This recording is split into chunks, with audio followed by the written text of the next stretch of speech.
people of God, joining in the dance of forgiveness, we are privileged to welcome Archbishop Desmond Tutu.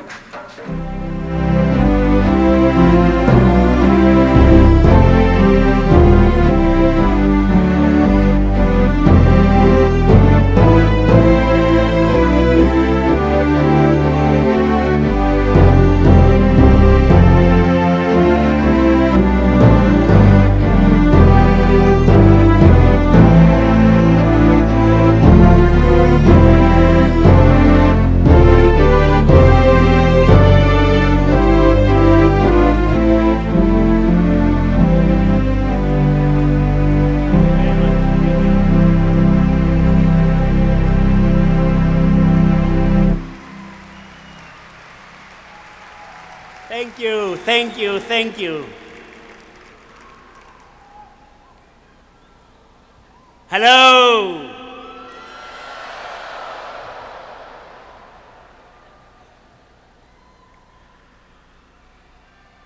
I'm a little hard of hearing. Hello.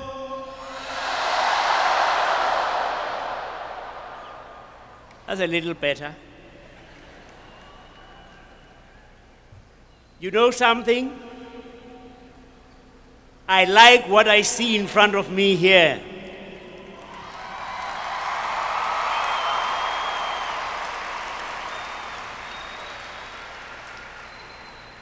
I never knew that there were so many beautiful people in the world.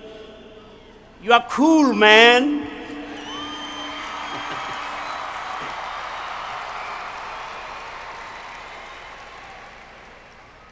What a wonderful privilege to be here with you. You just are a splendid lot. Just in case the people behind me get a little jealous, they too are neat.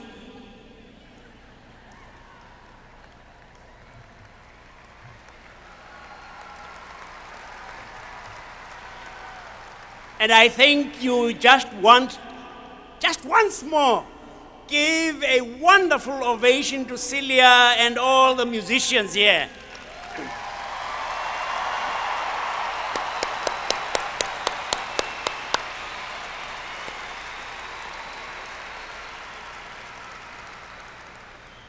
In 1996, my wife and I were in Atlanta for the Olympic Games. And we were traveling on the subway when one or two people thought they recognized me, and they said, and they came up and they asked for autographs, and I was signing autographs. And then a woman came and shoved a piece of paper under my nose, more or less. And as I was signing, she kept turning to people on her side and saying, "Who is he? Who is he?" I thought that was something that was very good for the soul. I come from South Africa.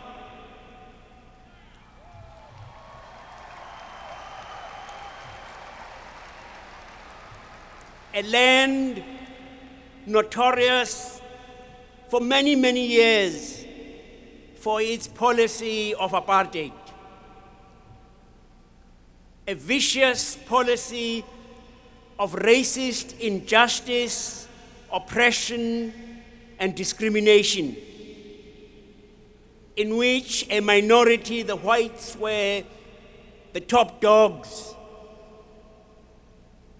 and the blacks were at the bottom of the pile.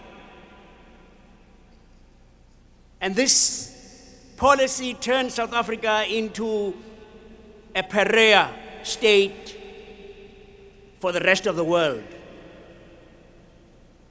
Well, you know, many people predicted that the only solution they saw for this country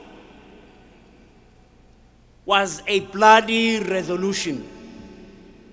Many predicted that, hey, this country is going to be overwhelmed by the most awful catastrophe. This country is going to be devastated by the most ghastly disaster. And we were in real trouble. They tell the story of the man who was going to make his first parachute jump. And they told him, "Don't worry. You jump, and there's a toggle on the left. You pull on that toggle, and the parachute opens." In the unlikely event of your parachute not opening, don't worry. You have another toggle on the right. And so the man jumped. He pulled on the toggle on the left. Nothing happened. And he was hurtling to the ground. Pulled on the toggle on the right. Nothing happened. And as he was about to hit the ground, somebody shot past him going up in the opposite direction, and the guy in the parachute said, "Help! Do you know anything about parachutes?" And the one who was shooting past said, "No! Do you know anything about pressure cookers?"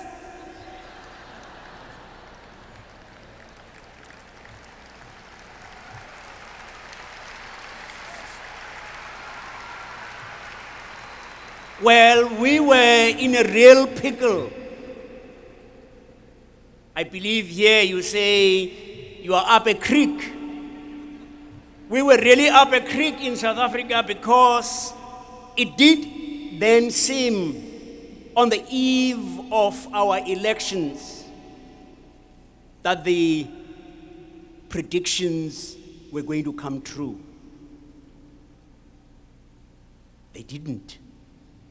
Instead, the world watched in amazement as a veritable miracle seemed to unfold before their very eyes.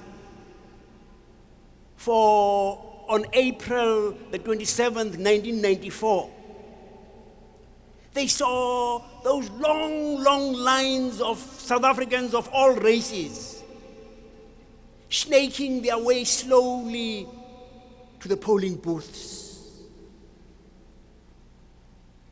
And then they said, just wait.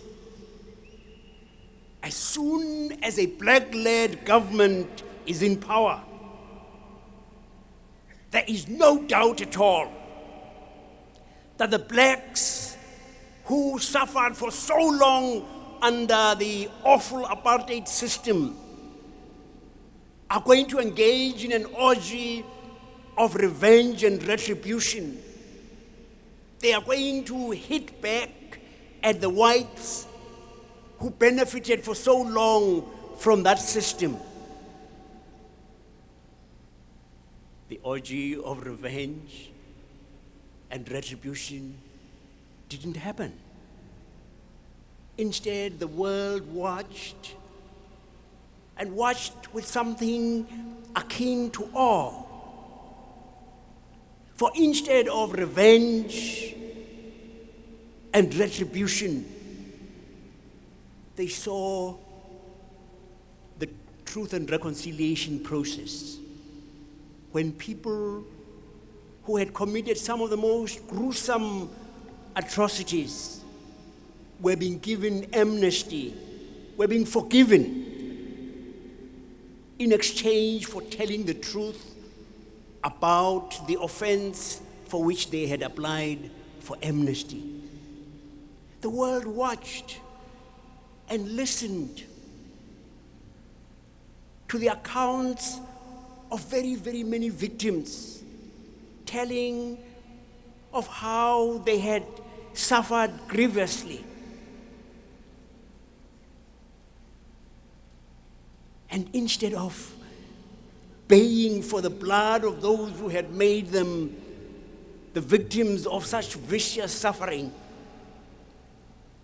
they heard many of these witnesses speaking about their willingness to forgive. Why did the disaster not overtake us? Why did the bloodbath that so many had predicted not happen? How come people didn't pay for the blood of those who had ill-treated them? How come so many were ready to walk the difficult path of confession and forgiveness? Well, one very good reason is that you prayed for us. The world prayed for us. The world supported us in our struggle against apartheid. Many, many were ready to be arrested on our behalf. I used to come to this country and visited especially college and university campuses. And I used to come round about April, May, when students would usually be concerned or ought to have been concerned about exams, about grades. Fantastic, fantastic. The things that I experienced on many of those campuses. Incredible that many, many of the students were out there on our behalf demonstrating, sitting out there and saying they wanted to force their institutions to divest. We won a great victory over the viciousness of apartheid and its ghastliness. We won a spectacular victory. But that victory would have been quite impossible without the support that we got from the international community, without the support that we got from people in the United States, and especially young people like yourselves.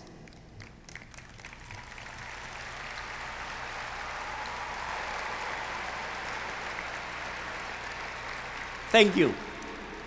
But you know what? If you've ever been unfree, if you've ever had shackles binding you, and then someone came along and set you free, and someone came along and broke the shackles, you don't, when you meet that person again,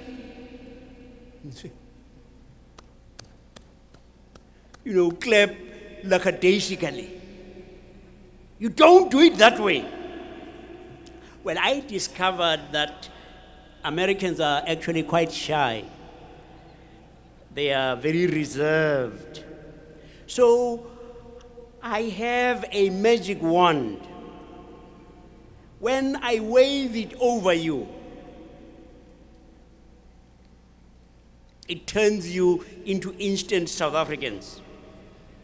So I wave it over you, and now you are South Africans, and I say, fellow South Africans, let's give these Americans a real humdinger of an ovation. Come on.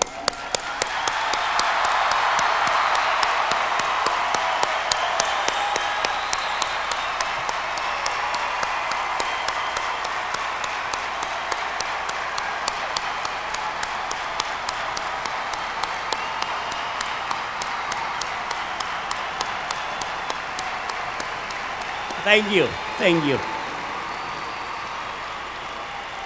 Thank you.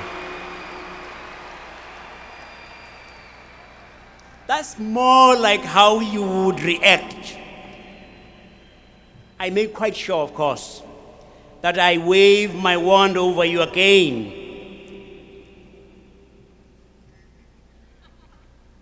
and you revert to your normal, shy, reserved selves. Okay?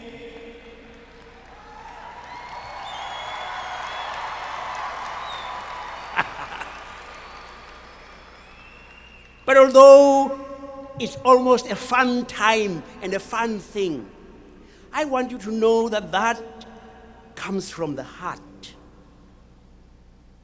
For I speak on behalf of millions who previously were not free, and today they are the citizens of a new South Africa, of a free South Africa, of a democratic South Africa, of a South Africa that is trying to be non-racial and non-sexist.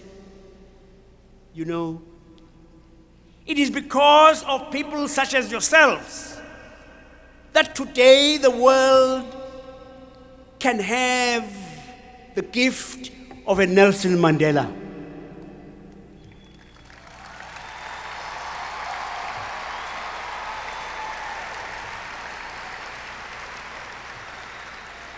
For had apartheid succeeded, Nelson Mandela would probably have died in prison. I speak on behalf of millions. I speak on behalf of the mother of the young man who was abducted by the police. And they told us, we abducted him. We gave him drugged coffee. We shot him in the head. And we burned his body. It takes 7-8 hours for a human body to burn. And as his body was burning on this one side, we were having a barbecue on the other. We were drinking beer and enjoying ourselves. We speak on behalf of the mothers of young teenagers who were given booby-trapped hand grenades, which went off and blew them into smithereens. I speak on behalf of such as those when I say to all of you and to the many out there, thank you. Thank you for helping us to become free.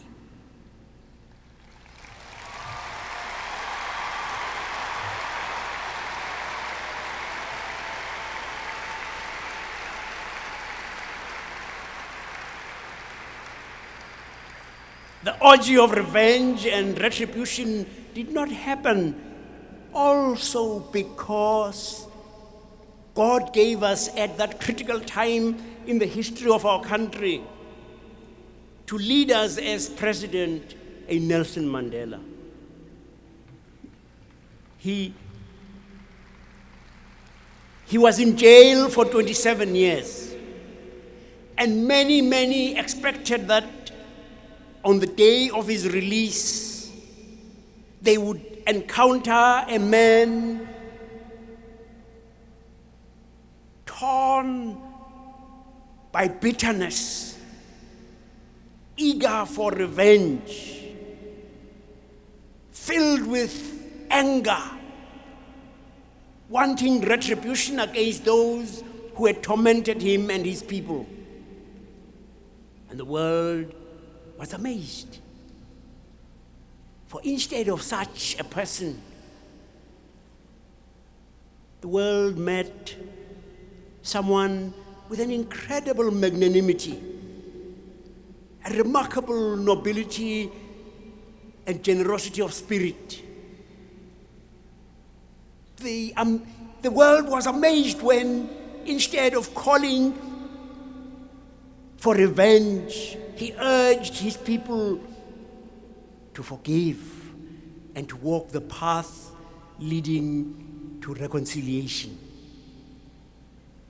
You know, at his inauguration as president, he invited as one of the VIP guests, the white jailer who had looked after him. And later on, invited to lunch, the man who had been the prosecutor in the trial in which Nelson Mandela and many of his colleagues were sentenced to terms of life imprisonment. And this prosecutor had in fact wanted the death sentence. Nelson Mandela invites him, come along to the presidency and have lunch with me.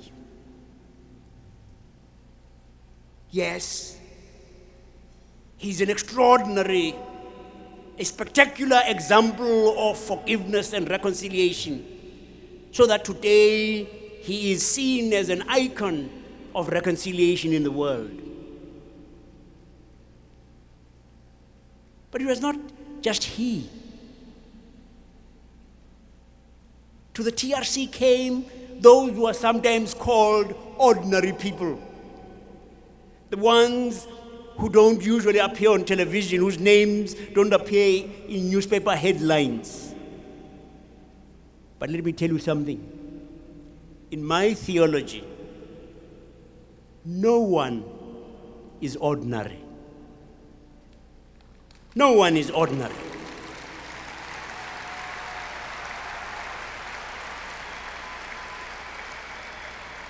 Each one of us is a remarkable creature. Each one of us is a God carrier. Each one of us stands in for God. For each one of us is created in the image of God. Each one of us is precious with a preciousness that can never be computed. Each one of us is loved by God as if we were the only creature alive. You, and you.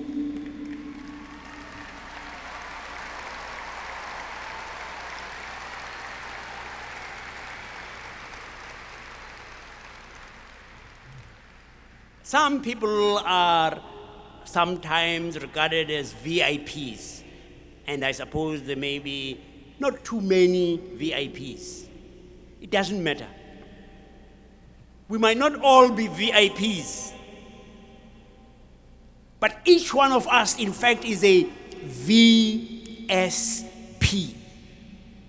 You are a VSP, a very special person.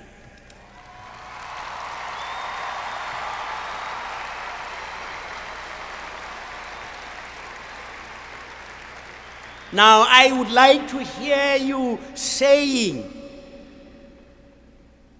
real loud, I am a VSP. Right? I'm the conductor. You start now. 1.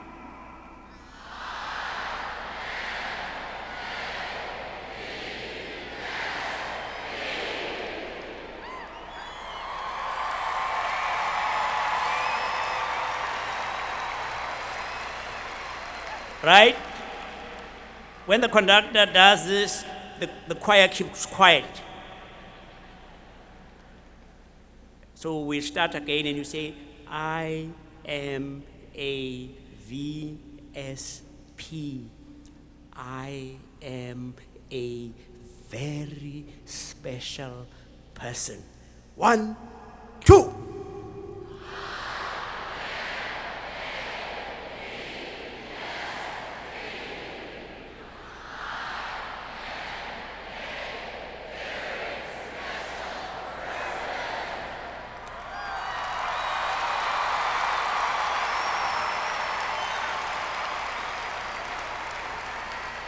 Now you must really believe that. You are precious to God. God holds you in the palms of God's hands. For you see, each one of us has God breathing God's breath into our nostrils. And each one of us would be smashed to smithereens if God let go of us. God holds you and you and you and you and you and you in the palms of God's hands. For you are precious to God.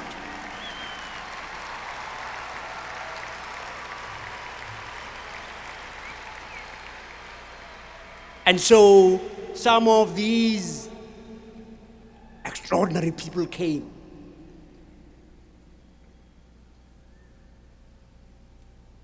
On one occasion, one of the Bantustan governments, it was under apartheid, prevented the ANC from marching to demonstrate that every part of South Africa belonged to everybody now. The ANC ignored the prohibition, and many people were killed by the troops of this Bantustan provincial government. The TRC, the Truth and Reconciliation Commission, held a hearing about this particular event. And the hall was packed with many who had lost loved ones, with many who had been injured on that occasion. And the tension in the hall was thick. You could cut it with a knife, as they say. And the first person to testify was the former commander of the army of this provincial government. And he just riled everybody by what, perhaps more by how he said whatever it was that he said. And then the next set of witnesses was 4 officers, 3 black and 1 white. And they came and they sat in the chairs for the witnesses. And the white officer was their spokesperson.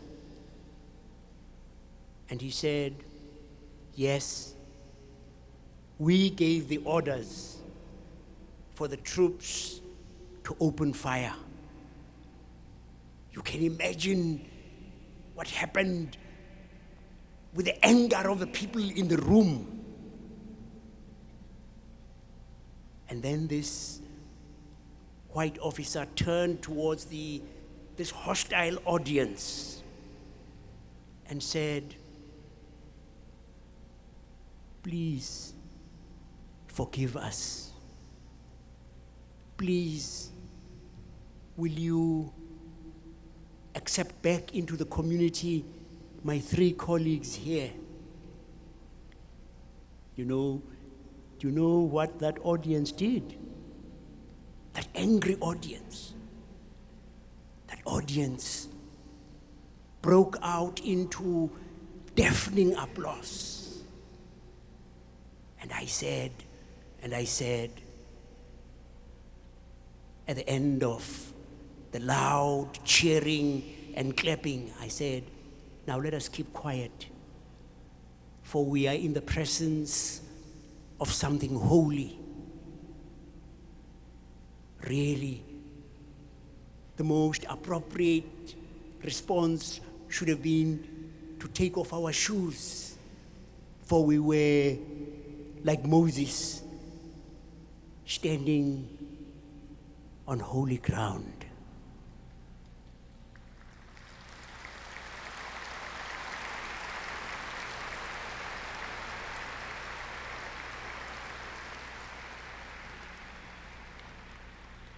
Dear friends, this strange country, South Africa, chose this path, this difficult path to deal with its past, the path of saying we will acknowledge the awfulness of our past and we will confess, we will ask for forgiveness, and we will walk the road of reconciliation. Just look around God's world today. If we were in Belfast today, we would realize the awfulness of the conflict, not between pagans, a conflict between those who claim to be Christian.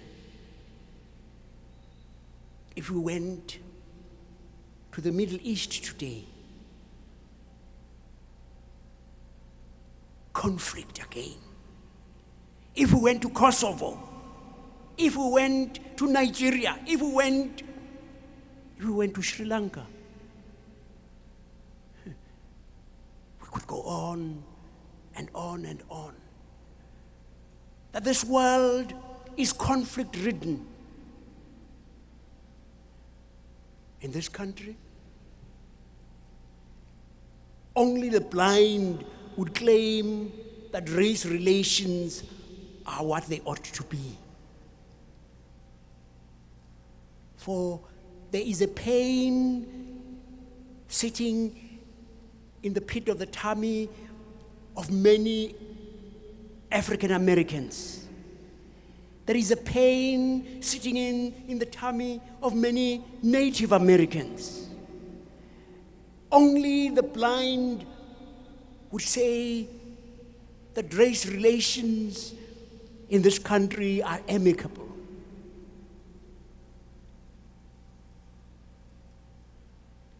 If you lived in Columbine, how would you regard the parents of the two who killed their fellow students and teachers?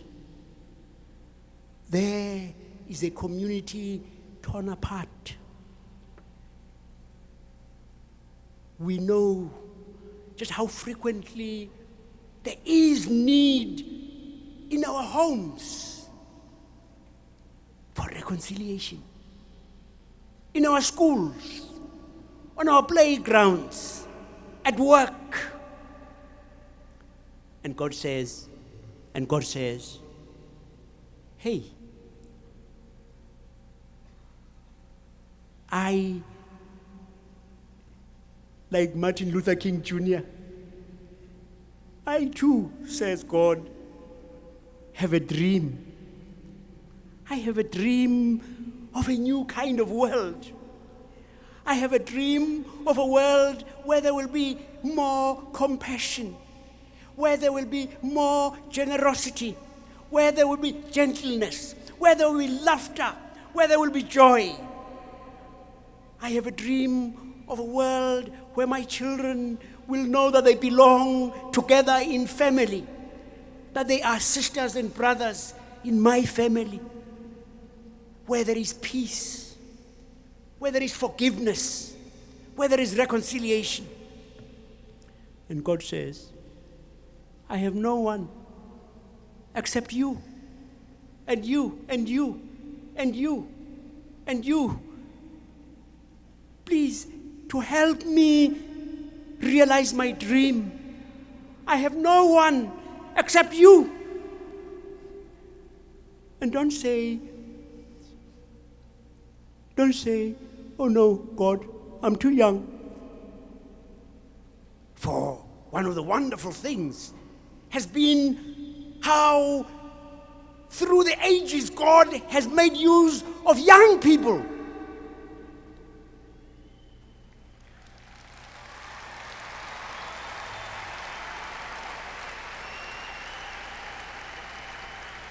God has used Joseph.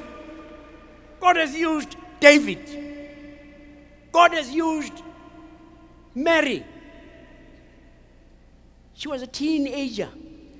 God has used Francis of Assisi. He was young too.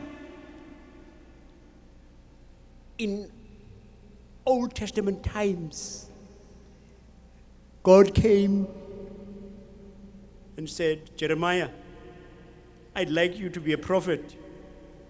And Jeremiah said, what? You can't be serious. And God said, mm-hmm. And Jeremiah said, no, please, no. God, I'm too young. And then God said some extraordinary words to Jeremiah. God said, hey, before I formed you in the womb, I knew you. You are not an afterthought, man. You are not an accident. Do you know that you are part of my divine plan from all eternity? God is saying to you and to you and to you, before I formed you in the womb, I knew that there was going to be a Jack, a Mary, a Liz, a Pete. I knew there was going to be a you. And you are an indispensable part of my plan. Some of us might look like accidents, but no one is an accident.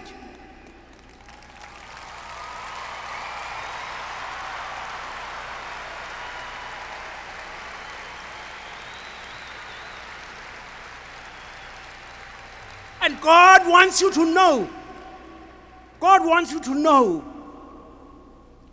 there is no one else, absolutely no one else, who can love God as only you can love God. Absolutely no one, not even your identical twin, can serve God as only you can serve God. You know the meaning of the word unique. Well, one day my wife, for my birthday, gave me a birthday card. I don't think it was the only thing she gave me, but then she did give me a birthday card, yes.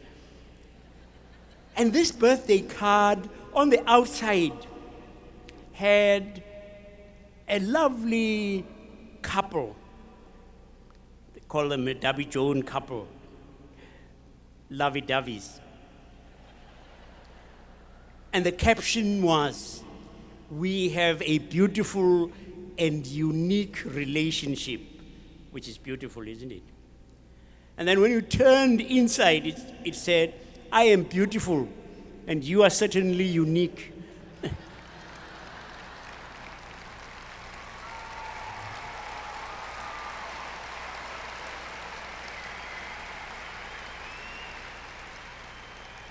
But I want to tell you that is for real.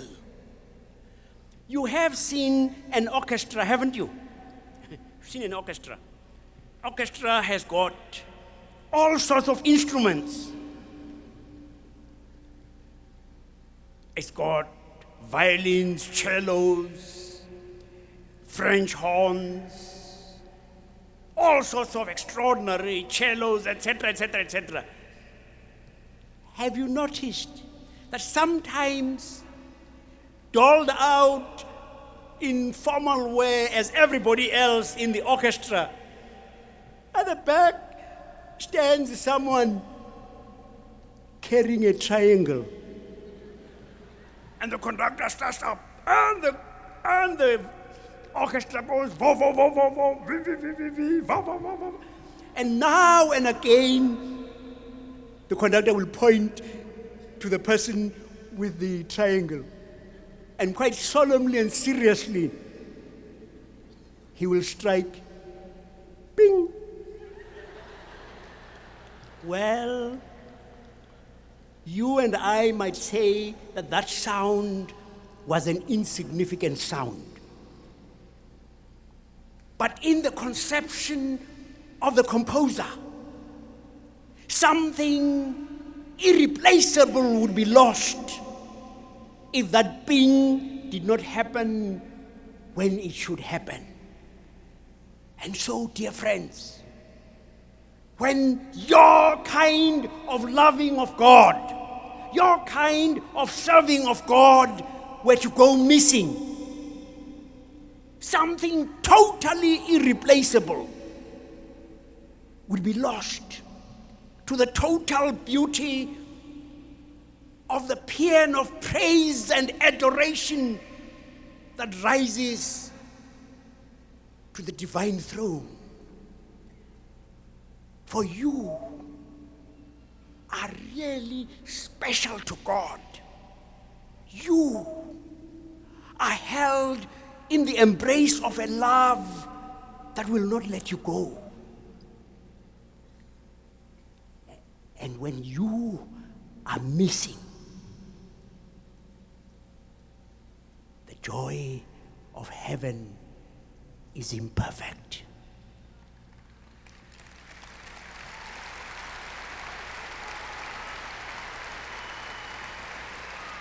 And so God says, you are made for goodness. You are made for beauty. You are made for truth. You are made for love. You are made for gentleness and compassion. One day, a farmer found a strange-looking chicken in his backyard. It behaved like the other chickens. It spent time picking away at the grubs in the ground, hardly ever lifting its head. And he said it was a chicken, but it was a strange-looking chicken. And then someone who knew about these things came along and said, "Hey, man, that's no chicken, man. That's an eagle." And the farmer said, "Baloney, man.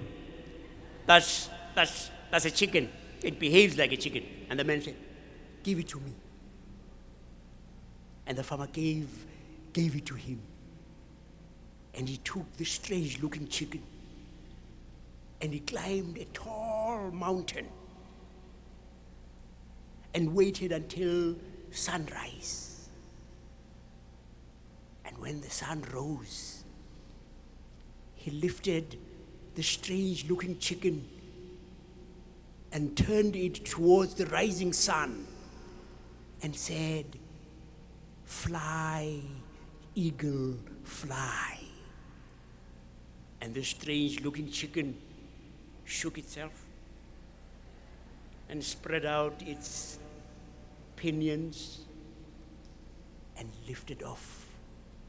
And it soared and soared and soared and flew away into the distance towards the sun. God says to each one of us here, "Hey, you are no chicken. You are an eagle." And God says, "Fly, eagle, fly." And God wants us to shake ourselves, to spread out our wings, and to lift off. And we lift off, and we go, and we go, and we go. Thank you.